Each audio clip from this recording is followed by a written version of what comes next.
Today is February 18th, 2026. 20 years ago, the world felt like a very different place. I was a different person too. I want to take you on a journey.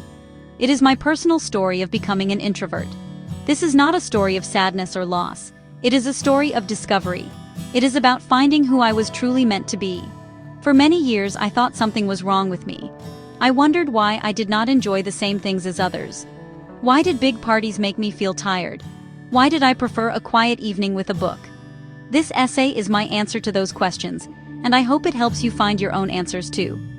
Introversion is not about being shy. It is not about being afraid of people. It is about where we get our energy.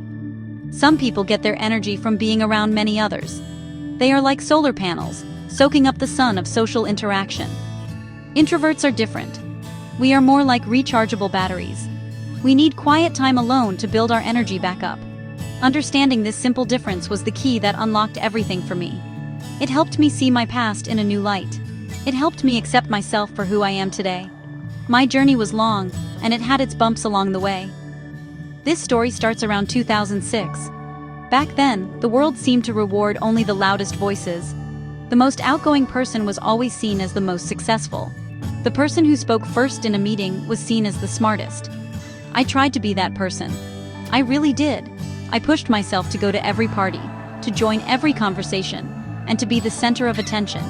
But it always felt like I was wearing a costume that was too tight. It was exhausting. It felt like I was running a race that I was never going to win.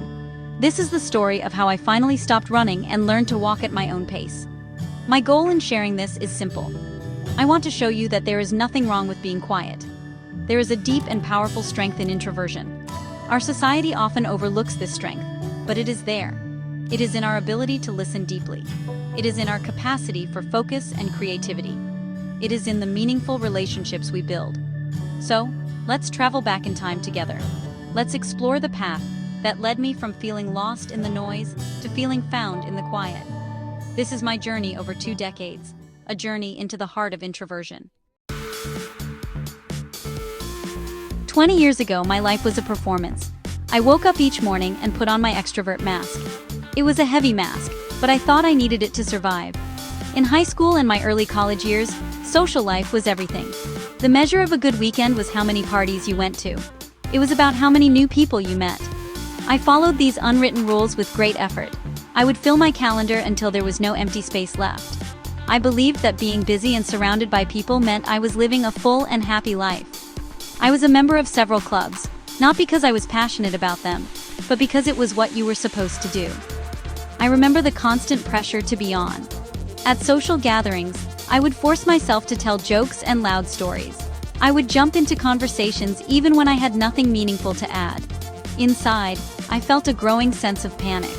My mind would be screaming for a quiet corner, for a moment of peace. But I ignored that voice. I thought it was the voice of weakness. I saw my friends thriving in these loud environments. They seemed to draw energy from the crowd, while the crowd only drained me. I would come home with a headache, my ears ringing, and a deep sense of emptiness despite being with so many people. My habits were a reflection of this external pressure. I rarely spent an evening at home. If I did, I felt guilty, as if I were missing out on something important. FOMO, the fear of missing out, was a powerful force in my life back then. I would scroll through photos of my friends at events I decided to skip, and a wave of anxiety would wash over me. Was I becoming a loner? Would people stop inviting me out? These fears pushed me back into situations that made me uncomfortable. I was living my life based on the expectations of others, not on my own needs or desires. Looking back, I see a person who was deeply out of sync with herself. I was trying to fit a square peg into a round hole. I admired the easy confidence of my extroverted friends. I wanted to be just like them. I thought their way of living was the correct way. This belief caused a lot of inner conflict. Every time I chose a loud party over a quiet night, I was betraying a small part of myself. This constant self-betrayal took its toll over time. It was a slow erosion of my own identity, and it would take years for me to start rebuilding it on a foundation of truth. The change for me was not a single, dramatic event. It was a slow and quiet awakening. It started with small choices. I began to allow myself one night a week to stay home, just for me. At first it felt strange, almost rebellious. I would turn off my phone to avoid the temptation of seeing what everyone else was doing. Instead, I would read a book, listen to an entire album without interruption, or just sit with my own thoughts. I discovered that these quiet nights were not empty. They were full. They were filled with a sense of peace and clarity that I never found in a crowded room. These moments of solitude became my sanctuary. They were where I could finally take off the heavy mask of extroversion.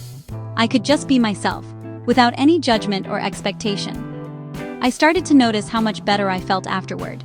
I was not tired and drained. I was refreshed and energized. It was like plugging my own battery back into its charger. This was a revelation. I realized that being alone did not have to mean being lonely. In fact, for me, being alone was the cure for the loneliness I often felt when I was surrounded by people who did not truly see me. Personal problems also played a significant role in this shift. I went through a difficult period where I felt overwhelmed by stress and anxiety. During this time, the thought of facing a large social gathering was simply too much to bear. My energy was low, and I had nothing left to give to superficial conversations. So, I retreated. I spent more and more time by myself or with just one or two close friends who understood what I was going through. It was during this forced retreat that I truly learned the value of my own company. The quiet was not something to be feared. It was a safe harbor in a storm. This period taught me to listen to my own body and mind. It taught me to honor my need for rest and reflection. I started to see my introversion not as a flaw, but as a part of my internal guidance system. When I felt socially exhausted, it was my body's way of telling me to step back and recharge. The more I listened to this inner voice, the stronger it became. The pivot was complete when I stopped feeling guilty for my choices. I accepted that my path to happiness was a quieter one, and that was perfectly okay. My journey inward had truly begun. Embracing my introversion was not an easy road. The world is built for extroverts, and navigating it as a quiet person comes with its own set of challenges. One of the biggest hurdles was dealing with the expectations of others. Friends and family who were used to my old outgoing persona were confused by the change. They would ask, "Is everything okay? You're so quiet." Or, "Why don't you come out with us anymore?" They often interpreted my need for solitude as sadness or anger. Explaining that I was perfectly happy, just quiet, was a conversation I had to have over and over again. The professional world presented another significant challenge. In many workplaces, visibility is mistaken for competence. The person who speaks up the most in meetings is often perceived as the leader, while the quiet thinker is overlooked. I struggled with this. I would have well thought out ideas, but I preferred to process them fully before speaking. By the time I was ready to share, the conversation had often moved on. I had to learn new strategies to make my voice heard, like sending my thoughts in an email after a meeting or seeking out one-on-one conversations with my manager. It was a constant battle against the assumption that quiet equals uninterested. Social situations also remained tricky. Even though I had accepted my introversion, I still felt the pressure to perform sometimes. Small talk, in particular, felt like a foreign language. I craved deep, meaningful conversations, but most social events are built on a foundation of light, surface-level chatter. I often felt awkward, unsure of how to contribute to a conversation about the weather or a popular TV show I had not seen. This could lead to me standing silently in a group, which others might perceive as rude or aloof. It was a challenge to appear engaged and friendly, while my social battery was rapidly draining. Another challenge was the feeling of being misunderstood. People would make assumptions about me based on my quiet nature. They might think I was shy, unfriendly, or even arrogant. It was frustrating to feel like my outer shell did not reflect my inner world. Inside, I am warm and have a lot to say, but I share it differently. I had to learn to be patient with people and to show my personality through my actions, my listening skills, and the deep connections I chose to form. Overcoming these challenges was about learning to advocate for myself and gently educating the world around me about what it truly means to be an introvert. My journey with introversion is filled with moments that still make me cringe when I think about them. These were the times when my quiet nature clashed with an extroverted world, leaving me feeling embarrassed and exposed. One memory that stands out is from a company networking event years ago. We were all supposed to work the room and make as many new connections as possible. I felt a wave of dread wash over me. I spent the first hour nursing a drink in a corner, pretending to be fascinated by a potted plant. My boss eventually found me and, with a well-meaning but loud voice, said, "Come on, get out there. You're not going to meet anyone standing here." All eyes turned to me. I felt my face turn bright red, and I just wanted the floor to swallow me whole. Another cringe-worthy moment happened at a friend's birthday party.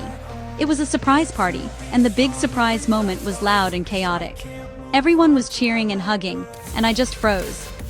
My system was completely overwhelmed by the sudden explosion of noise and energy. While everyone else was caught up in the excitement, I was just standing there with a strained smile on my face. My friend, the birthday girl, later asked me if I was upset about something. I tried to explain that I was just overwhelmed, but I could see she didn't quite understand. I felt terrible, as if my own nature had somehow ruined her special moment. I also remember the painful silence in group discussions during my college classes. There was a particular seminar where the professor graded heavily on participation. I always did the reading and had plenty of thoughts, but I could never find the right moment to jump into the rapid-fire conversation. I would rehearse a sentence in my head, but by the time I built up the courage to speak, the topic had changed. I would sit there, my heart pounding, feeling more and more invisible as the class went on. The professor once called on me directly, and my mind went completely blank. The silence felt like an eternity. That feeling of failing, not because I didn't know the answer but because I couldn't make my voice work, was deeply embarrassing. These moments, and many others like them, used to be sources of shame for me. I would replay them in my mind, criticizing myself for not being more outgoing, more spontaneous, more normal. I saw them as proof that something was wrong with me. But now, I see them differently. They were not failures. They were data points. They were experiences that taught me about my own limits and needs. They were the uncomfortable lessons that pushed me to finally stop pretending and to start building a life that actually fit me. They were cringeworthy, yes, but they were also crucial steps on my path to self-acceptance. For a long time, I carried my personal struggles like a heavy secret. I was dealing with anxiety, and I believed that it was a private battle I had to fight alone. I thought that admitting my struggles would make me seem weak or broken. This was especially true in a world that celebrates constant happiness and strength. So I kept quiet. I pretended everything was fine, even when I was crumbling on the inside. This secret became a heavy weight. It isolated me more than my introversion ever did. It built a wall between me and the people who cared about me. They could see something was wrong, but they didn't know what it was. The turning point came when the weight became too much to bear. I was having a quiet coffee with a close friend, one of the few people I felt truly comfortable with. She could tell I was not myself, and she gently asked what was going on. For some reason, on that day, I decided to stop pretending. I told her everything. I talked about the anxiety, the pressure I felt, and the exhaustion of trying to be someone I was not. I was terrified of her judgment. I expected her to back away. Instead, she listened. She listened with kindness and empathy. And when I was done, she simply said, "Me too." That small act of sharing was like opening a window in a stuffy room. It let the light in. My friend's "me too" was one of the most powerful phrases I had ever heard. It made me realize I was not alone. My problems were not some unique, shameful flaw. They were part of the human experience. Sharing my secret did not drive my friend away. It brought us closer. Our friendship deepened in that moment because it was now built on a foundation of honesty and vulnerability. I learned that true connection is not about presenting a perfect version of yourself. It is about allowing others to see your whole self, including the messy parts. This experience taught me a vital lesson. Sharing our problems is not a sign of weakness. It is an act of courage. It is how we build bridges of understanding between each other. It allows others to support us, and it gives them permission to be vulnerable too. My anxiety was deeply connected to my struggle with introversion. The pressure to perform socially was a huge source of my stress.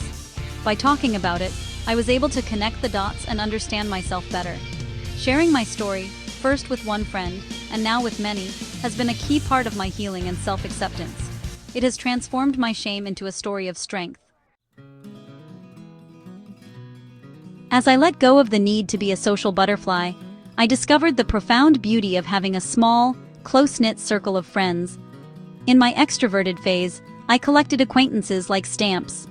My social life was wide but shallow. I knew a lot of people, but very few people truly knew me. When I started to embrace my introverted nature, my social circle naturally became smaller. I no longer had the energy for large groups and superficial connections. Instead, I focused my limited social energy on the people who mattered most. This shift from quantity to quality changed everything for me. My small circle became my anchor. These were the friends with whom I could be my complete self. I did not have to perform or pretend.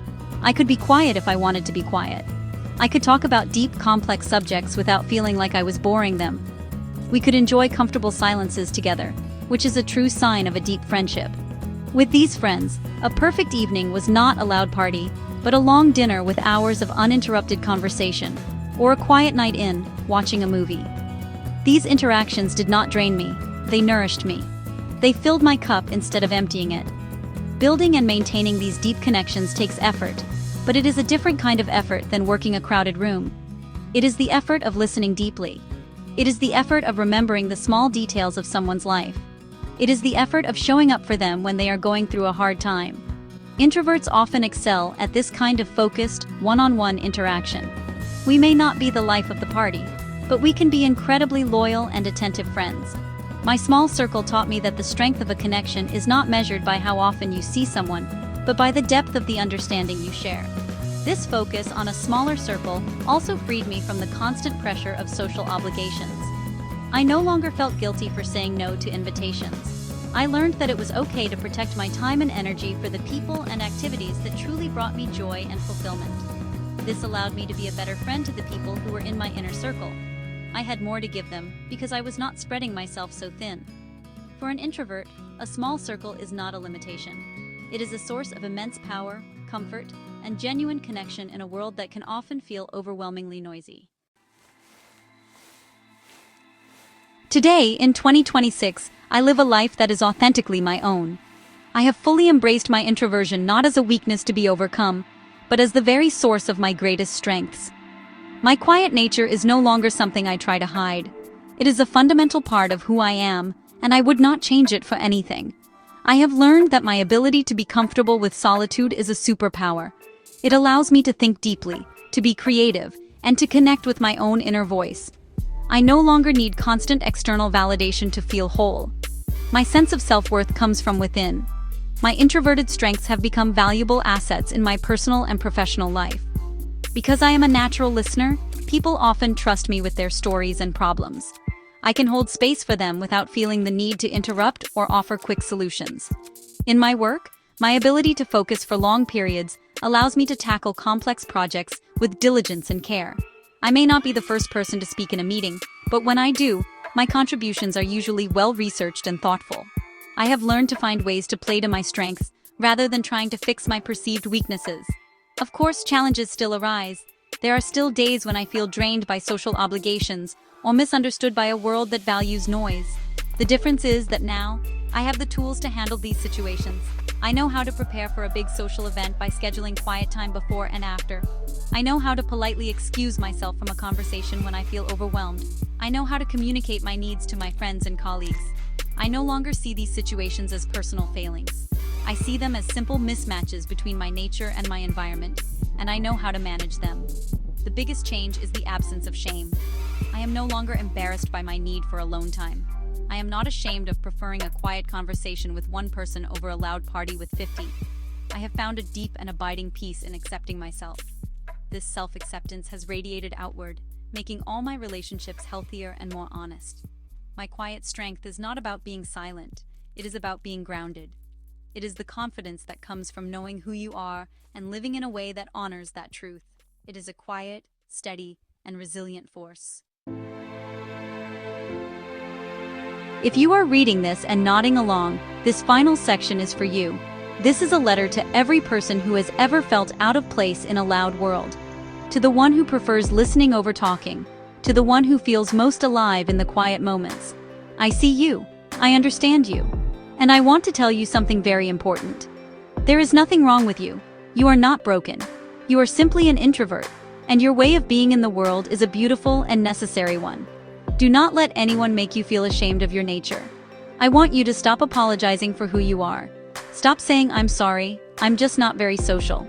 Instead, try saying, "I really enjoy smaller groups," or "I need some quiet time to recharge." Frame your needs not as an apology, but as a simple fact of who you are. Your need for solitude is not a character flaw. It is a requirement for your well-being, just as food and water are. Honor that need. Protect your energy. A drained introvert cannot share their gifts with the world. A recharged introvert can move mountains, write symphonies, and create profound change, all from a place of quiet strength. Find your people. They are out there. They are the friends who will not be offended when you need to leave a party early. They are the colleagues who will appreciate your thoughtful email after a chaotic meeting. They are the partners who will understand that a perfect date can be reading side by side in comfortable silence. Your tribe will not try to change you. They will love you for exactly who you are. These deep connections are what will sustain you. Do not waste your precious energy on trying to win over people who will never understand the beauty of your quiet world. Finally, I encourage you to see your introversion as your gift. Our noisy world desperately needs more listeners, more deep thinkers, and more calm, steady souls. You have the power of observation. You have the gift of focus. You have the capacity for deep empathy. These are not small things. They are superpowers. So embrace your quiet nature. Cultivate it. Let it be the foundation upon which you build a life that is meaningful and true to you. The world may not always be loud in its praise for you, but your contribution is invaluable. Be proud of your journey. Be confident in your quiet strength.